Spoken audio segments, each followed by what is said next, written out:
Bonjour et bienvenue sur le plateau de Mobility TV pour aujourd'hui une émission consacrée au salon Equipoto Lyon et plus précisément au village Startup Innovation. Ce sera l'un des temps forts de ce rendez-vous lyonnais d'Equipoto qui commence dans quelques jours. Pour en parler, la directrice du salon, Aurélie Jauve, bonjour. Bonjour Aurélie. Directrice du salon Equipoto. Je vais vous présenter également les partenaires de ce village Startup que l'on va évoquer, représenté par Benoît Ducor. Bonjour à vous Benoît. Bonjour, Vous êtes le cofondateur de Sparker et puis à vos côtés, Romain Stutzmann, président de France Autotech, donc les deux partenaires de ce village Startup. Bonjour à vous Romain et merci d'être là. À vos côtés, Aurélie, se trouve Jean-Denis Perche de Saroule. Vous êtes un exposant de ce village Startup, donc vous allez nous expliquer ce qu'est Saroule et puis évidemment l'intérêt d'être présent sur ce type de rendez-vous dans ce type de lieu, de village Startup. Et puis à distance, on ira saluer également Luc Pringot. Bonjour à vous depuis la Suisse avant d'arriver à Lyon dans quelques jours. On fera connaissance avec Prine. Station de lavage automatique robotisée. Enfin, vous nous expliquerez ça parfaitement. Justement, l'idée, c'était d'avoir du concret, des exemples, Aurélie Jouve, parce que ce sera pendant 3 jours sur le village Startup, beaucoup d'innovations mises en avant, tout simplement. Beaucoup d'innovations, oui. C'est une initiative en fait qu'on a prise et un tournant, je dirais, naturel et évident qu'on a pris dès 2015 en réunissant des startups dans un espace dédié, dans un village.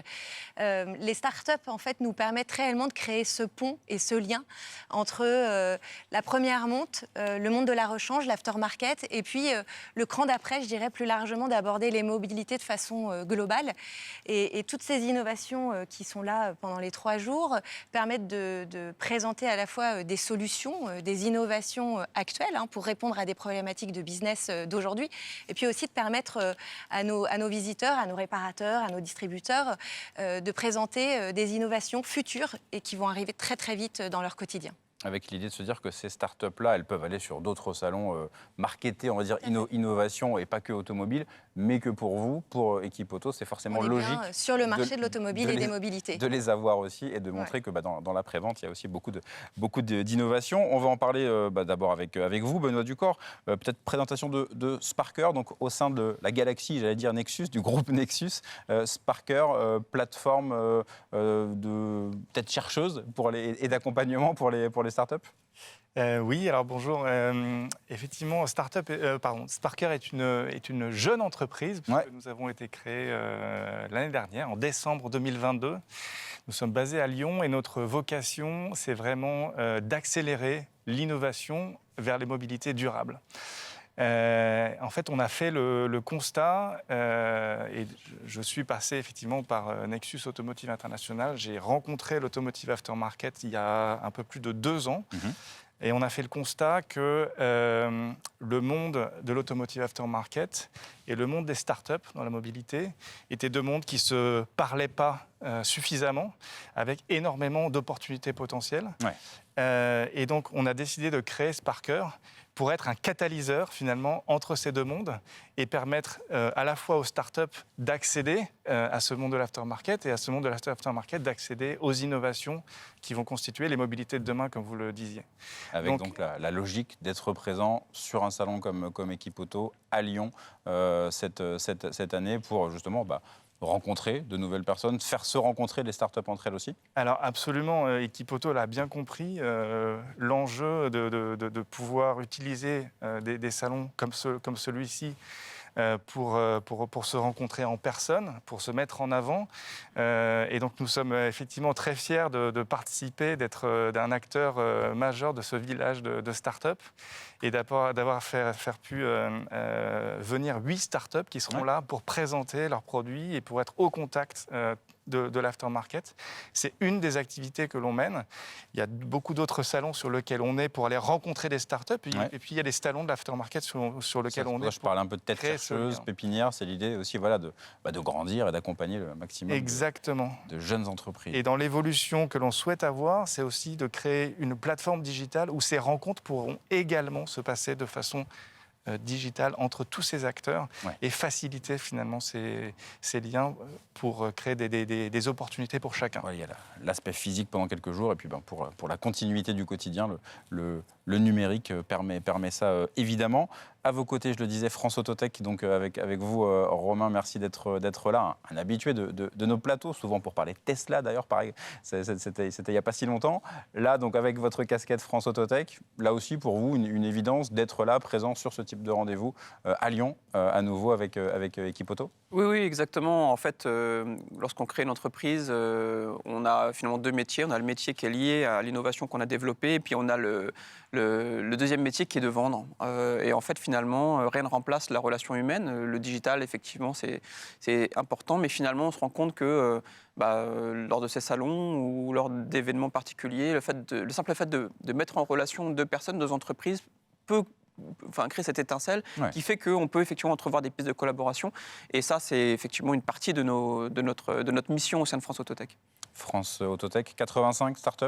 Oui. Peut-être que le chiffre a évolué. Tout à fait, 85-90, ça évolue régulièrement. Pas que dans la prévente automobile, mais là, il y a de quoi faire pour être présent sur Équipe Auto. Oui, tout ce qui est effectivement autour de la mobilité, alors beaucoup autour de la mobilité électrique, tout ce qui est batterie, bande de recharge, recyclage des batteries. Test, évaluation des batteries, mais aussi tout ce qui est véhicule autonome. Voilà, donc il y a 5 ou 6 aires d'innovation dans lesquelles effectivement nos startups interviennent. Et donc, Équipe Auto correspond bien effectivement à ce besoin. Effectivement, et on va justement donner la parole aux exposants de ce village start-up, à commencer par vous, Jean-Denis Perche, donc ça roule. Vous pouvez nous faire une petite présentation rapide? Je ne vais pas vous demander un pitch et puis après on va donner notre avis, mais une petite présentation rapide. En une phrase, généralement, pour se présenter, on dit qu'on est le Shazam et le Doctolib du pneumatique. Okay. Donc le Shazam, c'est la reconnaissance par la photo en fait, de l'identification du pneumatique, sa référence et le niveau d'usure. Et puis le Doctolib, parce qu'on met tout simplement en relation l'utilisateur de la flotte en règle générale, avec le garage, le réseau de garage qui a été sélectionné. Donc en 2 étapes, avec ce constat, avec notamment là, ce chiffre que vous mettez en avant, 6% des accidents mortels sont dus à des pneus usés, donc forcément il y a un vrai enjeu de sécurité. Donc une fois qu'on a fait le constat, ensuite vous, c'est notamment de l'intelligence artificielle qui va permettre d'avoir ce diagnostic rapide? Exactement, ouais, tout à fait. On travaille avec de l'intelligence artificielle pour la partie de la reconnaissance de la référence. Il faut savoir quand même qu'on a à peu près 400 000 références qui existent dans le monde du pneumatique. Donc c'est assez intéressant. Même sur une seule voiture, vous avez en règle générale pas une seule référence, mais de 2, 3, 4 jusqu'à 10. Donc aujourd'hui, juste donner sa plaque d'immatriculation ne vous permet pas de savoir exactement quelle est la référence qui est montée sur votre pneumatique. C'est pour ça qu'avec cette reconnaissance sur la photo, on facilite énormément l'utilisation. Puis évidemment le niveau d'usure pour toute la partie sécurité, en particulier pour les flottes. Et l'intérêt en fait d'être sur Équipe Auto, c'est de rencontrer toute la partie aftermarket, les garages, les concessions, les réseaux de garages type Nexus évidemment, pour vendre cette partie diagnostique en fait. C'est-à-dire que nous on a une partie diagnostique instantanée que l'on fait en garage et qui permet tout simplement de renseigner le client d'une manière tout à fait objective, puisque comme c'est le verbatim, c'est la machine qui le dit, donc à un moment, ça permet aussi d'objectiver le résultat. Ouais. Et puis, on peut même connecter les stocks et le devis de manière à avoir vraiment une expérience complète. En 1 minute 30, vous faites le tour du véhicule et on vous sort un diagnostic et un devis, ce qui permet d'être une sorte de machine à vendre pour votre garage. Oui, effectivement. Et là, sur Équipe Auto à Lyon, ce sera votre première ou vous êtes déjà... Alors, c'est la première fois qu'on va sur Équipe Auto à Lyon. Voilà, donc du coup, vous allez découvrir effectivement cet Exactement. univers-là. Et les rencontres sur place, effectivement, parce que Aurélie Jouve, d'un mot, les startups, c'est pas la première fois qu'il y en aura non plus sur Équipe Auto, hein, vous l'avez dit. Oui, je le disais depuis 2015 et c'est vraiment un point d'orgue. En fait, on attache beaucoup d'importance à rendre accessible en fait auprès de nos visiteurs l'innovation. La problématique, c'est leur quotidien, c'est le business, mais là on leur permet d'accéder à ces innovations, d'échanger avec les solutions du futur en fait. Effectivement.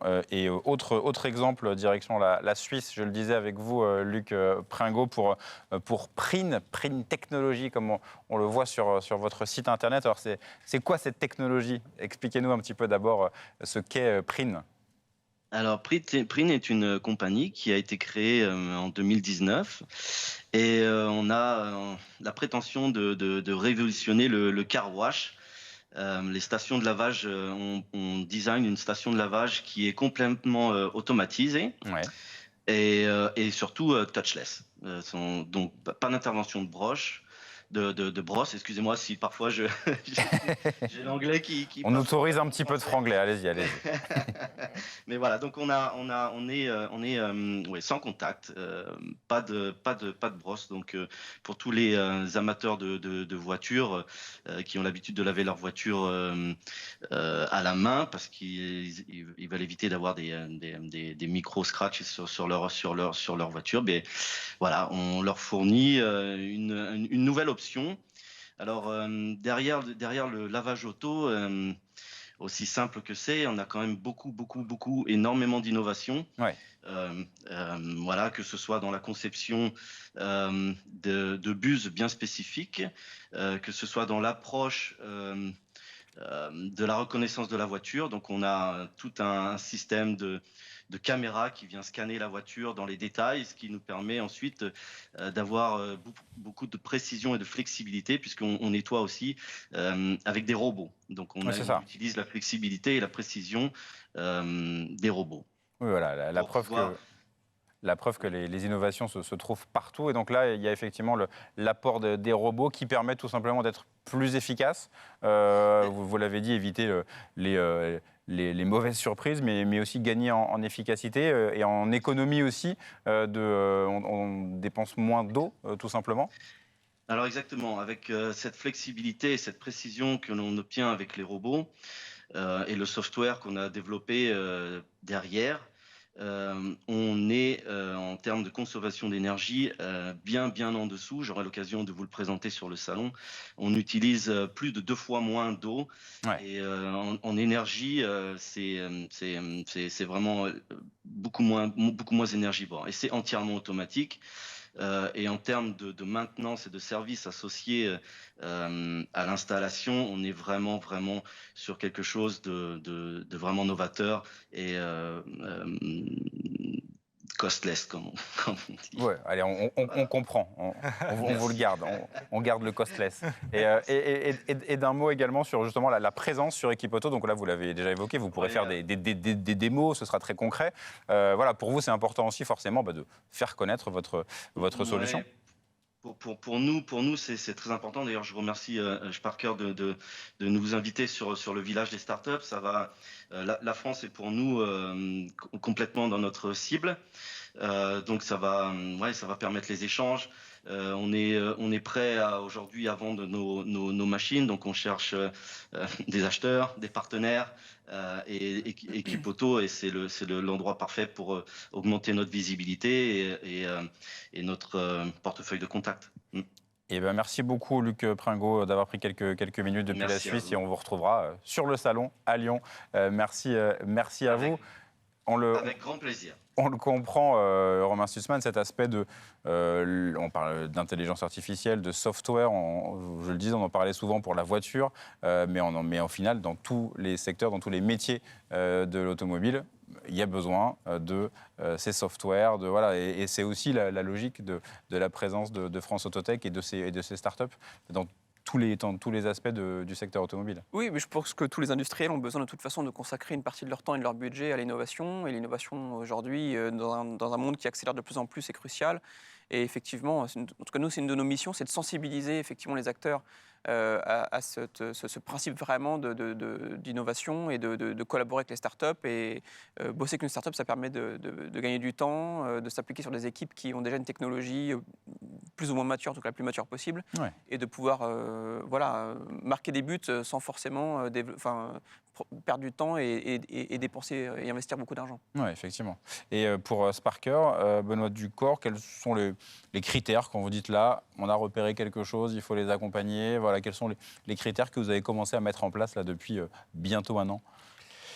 Je dirais on a d'abord défini un certain nombre de champs d'application qui sont le critère numéro 1, je dirais, c'est une avancée vers des mobilités plus durables. Voilà, durabilité, mobilité verte, c'est vraiment la logique. Voilà. Ensuite, le critère numéro 2, c'est applicabilité sur l'aftermarket automobile, puisque c'est vraiment pour Sparker, c'est notre première cible. C'est vraiment de créer le lien avec l'automotive aftermarket. Ensuite, on cherche des startups qui sont plutôt assez matures. Et on se rend compte que l'aftermarket n'est pas encore en recherche de start-up qui sont en tout début de cycle et ont plutôt besoin de start-up qui soient prêtes déjà à se lancer avec un produit qui est déjà démontré. Et puis, j'ajouterais qu'on a une vocation globale aussi. Donc, on a l'exemple de Print qui arrive de Suisse, c'est pas si loin, mais voilà. Et on a sur notre plateforme, on recense 400 startups. On en a de France, on en a d'Inde, on en a des États-Unis. Et en fait, on se rend compte qu'il y a des tas d'innovations internationales qui sont applicables dans d'autres pays. Et donc, cette possibilité d'avoir une vision globale sur ce qui se passe dans l'innovation, dans la mobilité, c'est très créateur de beaucoup d'énergie et de belles opportunités. On retrouvera forcément sur le village, sur cet aspect vision globale internationale. Jean-Denis Perche, sur Saroul, pardon, justement, c'est ce que j'allais dire, CAROOL. Et donc, à l'international, malgré tout, on a le CAR qui permet de se dire, bon voilà, je sais à peu près de quoi on va parler. Et c'est aussi dans la logique du nom, tout simplement, quand on fait son choix de nom, de se dire, ben voilà, je pense France, et puis après, je pense très vite à l'international. Oui, tout à fait. On a tout de suite essayé de trouver un nom qui permette de faire les deux, parce qu'on a déjà des clients en Allemagne, on a des discussions pour des clients un peu partout dans le monde. J'en parlais tout à l'heure avec Benoît, en Arabie Saoudite, en Tunisie, au Chili. Enfin bref, le service est totalement scalable, donc c'est aussi un des intérêts de Sparker d'avoir des services qui ne soient pas limités à l'Hexagone, mais bien qui vont un peu partout. Et donc, c'est clairement, on doit avoir dans notre ADN ça. Et d'ailleurs, tout ce qu'on développe, on le met directement en plusieurs langues. On est déjà en 4 à 5 langues. Les besoins des flottes notamment, mais pour le remarketing VO, etc., les besoins sont les mêmes, ou en tout cas, les bases sont les mêmes dans tous les pays. Et l'aspect sécurité aussi, on peut en redire un petit mot. Oui. Vous avez eu un prix, je crois, en plus cette année, d'innovation sur la sécurité routière. Donc ça fait aussi vraiment partie de la démarche. On a été reconnu par la sécurité routière pour le prix de l'innovation en début de cette année. 2023, c'est ça. Donc ça fait, faut le dire. Voilà. Exactement, bien sûr. Non. On travaille sur l'innovation, mais aussi sur l'impact environnemental, puisque le but est de changer au bon moment. Et quand on sait qu'il y a 1 milliard de pneus qui sont changés chaque année dans le monde, le fait de les changer au bon moment, je dirais pas trop tôt et pas trop tard, c'est vrai qu'effectivement, c'est un énorme impact écologique. On en parle souvent effectivement dans le calcul d'émissions. Effectivement, c'est pas du tout anodin, loin de là. Avec vous, Romain Stutzmann aussi, peut-être qu'on peut avoir quelques noms de startups qui seront présentes pour vous avez évoqué un peu les domaines, mais comme ça, voilà, qu'on ait bien le. Alors, je n'ai pas tous les noms. D'ailleurs, il faudrait peut-être demander aux. C'est pas un QCM, c'est pas très grave. Mais en tout cas, voilà, l'idée, c'était de se dire que vraiment, vous avez des thématiques qui seront présentes parce que elles sont porteuses pour France Autotech. Ce qu'on peut dire, c'est que toutes les startups, en tout cas quand elles sont orientées B2B, connaissent Equipoto et adorent venir sur Equipoto parce que c'est rentable pour elles tout simplement et que ça développe leur business. C'est ça. Donc je sais pas, j'ai pas le détail sur Lyon parce que là il y a l'été qui est passé, mais je sais qu'à chaque fois vraiment Equipoto a une très belle image auprès des startups. Ouais, c'est ça. C'est forcément là aussi Aurélie Jouve, c'est le but du jeu. Hein, forcément, quand on les fait venir, on peut être sympa, mais on est aussi là pour du business, donc c'est l'idée forcément. La vocation première d'Equipoto, on est un événement B2B. Donc c'est le commerce qui est la clé de l'échange. On a aussi conçu un modèle accessible aux startups. On est bien conscient, je dirais qu'il est nécessaire d'accompagner ces entreprises, ces jeunes entreprises. Donc on a un modèle économique qui leur est destiné. Ils n'auront pas tout de suite un stand de 200 mètres carrés. Voilà. Ça c'est l'étape d'après. C'est ça. donc on a vraiment un modèle économique. Nous l'objectif, je l'ai dit, c'est vraiment de rendre accessible l'innovation, c'est de les réunir. Et encore une fois, c'est de montrer ce qui va se passer demain. Et puis globalement, même, on a des solutions extrêmement innovantes qu'on peut appliquer aujourd'hui. Ouais. Et puis, c'est de créer vraiment ce pont entre première monte et rechange. On l'a dit dans d'autres émissions. En fait, aujourd'hui, la porosité entre la première monte et la rechange n'existe plus vraiment.